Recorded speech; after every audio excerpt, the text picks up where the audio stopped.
আসসালামু আলাইকুম। আসুন আমরা পরিবারের সবাইকে নিয়ে 1 মিনিটের একটি হাদিস শুনি। আল্লাহুম্মা সাল্লি আলা মুহাম্মদ, আউযু বিল্লাহি মিনাশ শাইতানির রাজিম, বিসমিল্লাহির রহমানির রহিম। হযরত আয়েশা রাদিয়াল্লাহু তাআলা আনহা বলেন, রাসূলুল্লাহ সাল্লাল্লাহু আলাইহি ওয়াসাল্লাম ইরশাদ করিয়াছেন, কোন এক বাহিনী কাবা ঘরের উপর আক্রমণ করিবার নিয়তে বাহির হইবে। যখন তাহারা একটি মরুপ্রান্তরে পৌঁছিবে, তখন তাহাদিগকে জমিনে ধসাইয়া দেওয়া হইবে।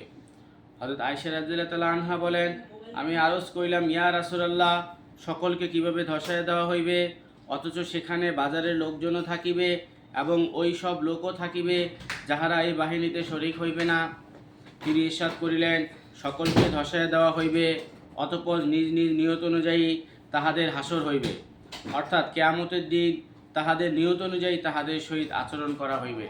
বুখারী শরীফ থেকে বর্ণিত হাদিসটি।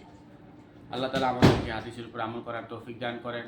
আসুন আমরা সৎ কাজে আদেশ ও অসৎ কাজে নিষেধ করি এবং কালামুল্লাহ থেকে প্রতিদিন একটি আয়াত হলেও তেলাওয়াত করি।